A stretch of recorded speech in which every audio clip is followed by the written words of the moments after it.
আপনি যদি মনে করেন যে এআই ইউজ করলে শুধু স্টুডেন্টসরাই অলস হয়ে যায়, তাহলে ব্যাপারটা পুরোপুরি ঠিক না ভাই। আসল প্রবলেমটা হচ্ছে এআই না, প্রবলেমটা হচ্ছে আপনি এআই কিভাবে ইউজ করছেন। আমাদের দেশে বেশিরভাগ স্টুডেন্ট এআই দিয়ে সরাসরি অ্যাসাইনমেন্ট লিখে নেয়, অ্যান্সার কপি করে, তারপর ভাবে যে স্টাডি শেষ আমার।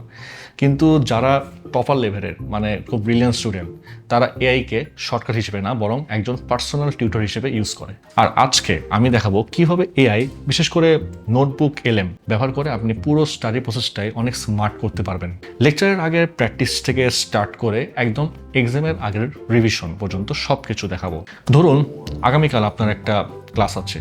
বেশিরভাগ মানুষ কি করে জানেন? ক্লাসে যায়, স্যার যা পড়ায় সেটা প্রথমবারের মতো শোনে, তারপর সেটা নোট করে, তারপর অর্ধেকই মাথার উপর দিয়ে চলে যায় আর কি। কিন্তু যদি আপনি ক্লাসে যাওয়ার আগে সেই বিষয়টা সম্পর্কে 5 মিনিটের একটা ওভারভিউ নিয়ে ফেলেন, তখন কিন্তু পুরো ব্যাপারটাই কিন্তু চেঞ্জ হয়ে যাবে। যেমন ধরেন হিস্ট্রি পড়ছেন আপনি, পুরো চ্যাপ্টার মুখস্থ করার আগে নোটবুক এলএম দিয়ে একটা ছোট্ট অডিও ওভারভিউ বানিয়ে আপনি শুনে নিতে পারেন। এতে অন্তত বুঝে যাবেন যে পুরো স্টোরিটা আসলে কি নিয়ে, কোন ঘটনা আগে ঘটেছে, ইখতিয়ার উদ্দিন বিন বখতিয়ার খিলজি কবে এসেছিলেন, বাবরের ছেলে হুমায়ুন, শাহজাহান যেভাবে তাজমহল বানিয়েছিলেন, সব কিছুর একটা ক্লিয়ার ইমেজ মাথায় আপনার তৈরি হয়ে যাবে তখন। আবার যদি আপনি শুধু ম্যাথ পড়েন, তাহলে শুধু ফর্মুলা দেখলেই তো ভয় লাগে, সবারই ভয় লাগে।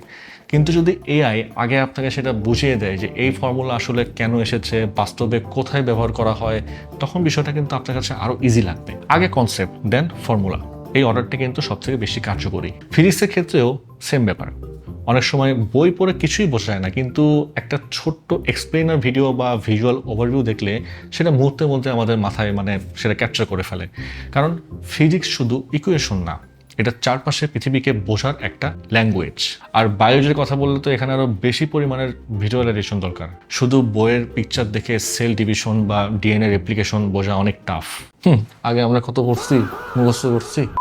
কিন্তু এআই যদি অ্যানিমেশন বা ভিজুয়াল এক্সপ্লেনেশন দিয়ে দেখায় কিভাবে পুরো প্রসেসটা হচ্ছে, তখন সেটা আর মুখস্থ করতে হবে না, নিজে থেকে সেটা মনে থাকবে, মাথার মধ্যে সেটা সেট হয়ে যাবে। আমি কি নিয়ে কি জিনিসটা দেখেছি আর কি। তো এখন একটা কোয়েশ্চেন আসে, শুধু ভিডিও দেখলাম, অডিও শুনলাম, এগুলো কি এনাফ?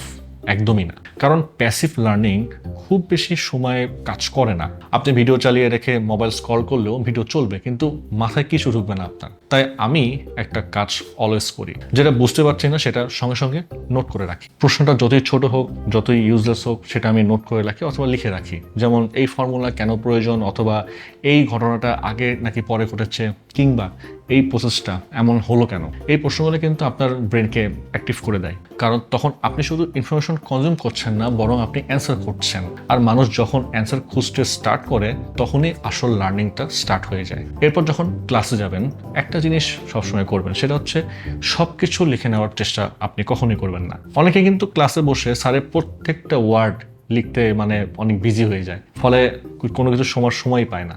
বরং যে জিনিসটা আসলেই ইম্পর্টেন্ট, সেই জিনিসটা আপনি নিজের ভাষায় লিখে রাখবেন, তাহলে জিনিসটা আপনি সহজেই ক্যাচ করতে পারবেন। এই ফিল্টারিং প্রসেসটাই আপনার ব্রেনকে কাজ করায়। তবে আবার একটা প্রবলেম আছে এখানে। অনেকেই ভাবে যে যদি ইম্পর্টেন্ট কিছু মিস করে ফেলি তাহলে কি হবে। এই সমস্যারও সুন্দর একটা সলিউশন আমার কাছে আছে। এখন অনেক নোট টেকিং অ্যাপ পুরো লেকচার রেকর্ড করে, অডিও ট্রান্সক্রিপ্ট বানিয়ে দেয়, এমনকি কোন সময় আপনি কোন নোট লিখেছেন সেটাও টাইম স্ট্যাম্প সহ সেভ করে রাখে। আপনি নিশ্চিন্তে কনসেপ্ট বোঝার দিকে ফোকাস করতে পারবেন অ্যাকচুয়ালি। কারণ যদি কিছু মিসও হয়ে যায়, পরে পুরো ট্রান্সক্রিপ্টটা দেখে আবার রিভিউ করতে পারবেন আপনি। এতে একদিকে আপনার অ্যাটেনশন নষ্ট হবে না, আবার অন্যদিকে ইনফরমেশনটাও হারিয়ে যাচ্ছে না।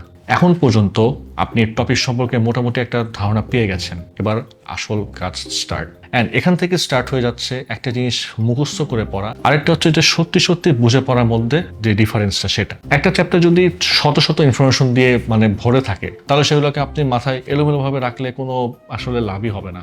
আপনাকে কিন্তু ওই জিনিসগুলোর সাথে কানেক্ট হতে হবে। একটা ইনফরমেশনের সাথে আরেকটা রিলেশনশিপটা কিন্তু আপনার বুঝতে হবে। তখন পুরো টপিকটা স্টোরির মতো আপনার মনে থাকবে। যেমন হিস্ট্রি পড়ছেন, নোটবুক এলএমকে আপনি বলেন যে পুরো চ্যাপ্টারের একটা টাইমলাইন টেবিল বানিয়ে দিতে, তখন আপনি এক নজরেই দেখতে পারবেন যে কোন ঘটনা আগে ঘটেছে, কোনটা পরে হয়েছে, কোনটার কারণে পরের ঘটনাটা ঘটছে। মুখস্থ করার বদলে পুরো ফ্লোটাই পরিষ্কার হয়ে যাবে তখন আপনার কাছে। আবার বায়োলজি হলে একটা ইনফোগ্রাফিক জেনারেট করতে পারেন, ফরসে হিউম্যান ডাইজেস্টিভ সিস্টেম বা সেল সাইকেল। পুরো প্রসেসটা ভিজুয়াল আকারে সামনে চলে এলো। তখন বইয়ের 10টা পৃষ্ঠা পড়ার বদলে একটা জাস্ট ডায়াগ্রাম দেখে আপনি অনেক কিছু বুঝে ফেলতে পারবেন। আবার এদিকে ফিজিক্সের ক্ষেত্রেও ব্যাপারটা কিন্তু সেম। বিভিন্ন ফর্মুলা আর কনসেপ্টের মধ্যে কি কানেকশন আছে সেটা ভিজুয়াল ফর্মেটে দেখলে আপনার মাথায় অনেক ইজিলি ঢুকে যায়। আর যে কোনো সাবজেক্টের জন্য আমি অলওয়েজ একটা জিনিস রেকমেন্ড করি, আর সেটা হচ্ছে মাইন্ড ম্যাপ।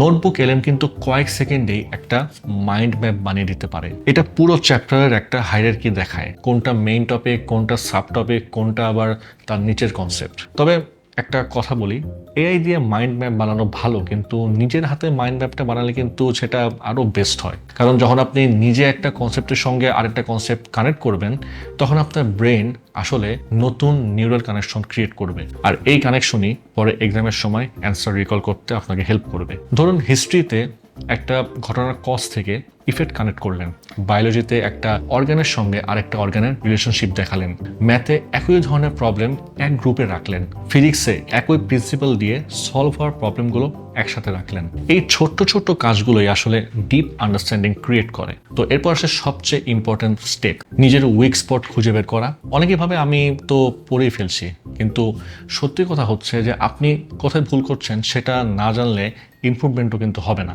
এখানেই নোটবুক এলএমের একটা দারুণ ফিচার আছে, ডিপ ডাইভ অডিও।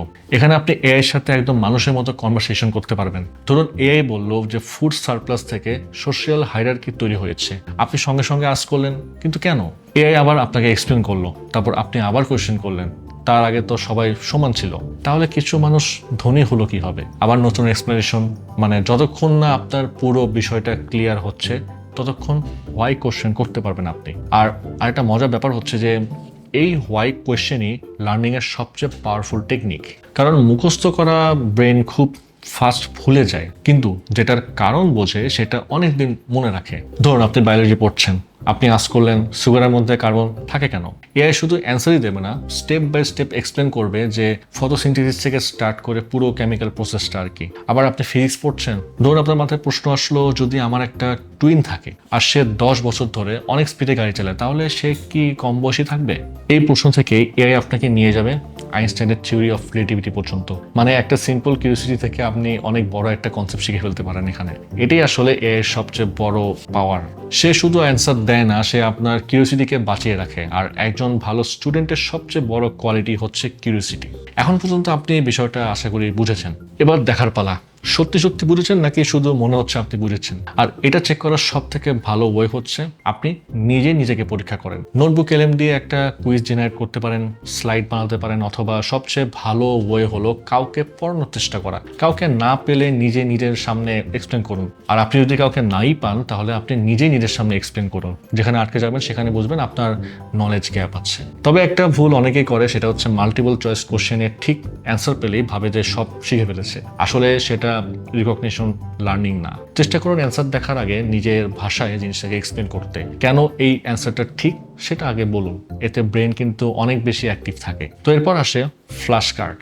নোটবুক এলএম ফ্ল্যাশ কার্ড বানিয়ে দিতে পারে, কিন্তু শুধু ফ্ল্যাশ কার্ড বানালেই তো হবে না, নিয়মিত রিভিউ করাটাই আসল বিষয়। কারণ আমাদের ব্রেন ধীরে ধীরে সব ভুলে যায়, কিন্তু ঠিক সময় যদি সেগুলো আবার রিকল করেন তাহলে সেই ইনফরমেশন অনেকদিন মনে থাকে। আর এটাকেই বলে স্পেস রেপিটিশন। আর এই কারণে অনেক স্টুডেন্ট কম পড়েও বেশি মনে রাখতে পারে। অ্যান্ড সর্বশেষ একটা কথাই বলবো, সেটা হচ্ছে এআই কখনোই আপনার ব্রেনের বিকল্প হতে পারবে না। এআই হলো এমন একটা টুল যেটা আপনাকে আরো ফাস্ট লার্নিংয়ে হেল্প করবে।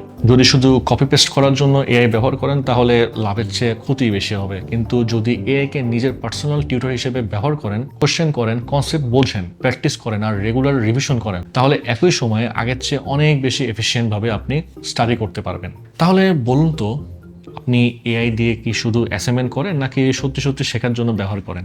সেটা অবশ্যই আপনি কমেন্টে জানিয়ে দেবেন। তো আশা করি আজকের টপিকটা আপনাদের কাছে খুব ইন্টারেস্টিং লেগেছে। এরকম আরও ইন্টারেস্টিং টপিক সম্পর্কে জানতে আমাদের চ্যানেলটি অবশ্যই সাবস্ক্রাইব করবেন। অ্যান্ড এই ভিডিওটি যদি আপনাদের ভালো লাগে তাহলে অবশ্যই ভিডিওটি লাইক অ্যান্ড শেয়ার করবেন। সো দেখা হবে পরে কোনো ভিডিওতে নতুন কোনো ইন্টারেস্টিং টপিক নিয়ে। সে পর্যন্ত সবাই ভালো থাকবেন, সুস্থ থাকবেন।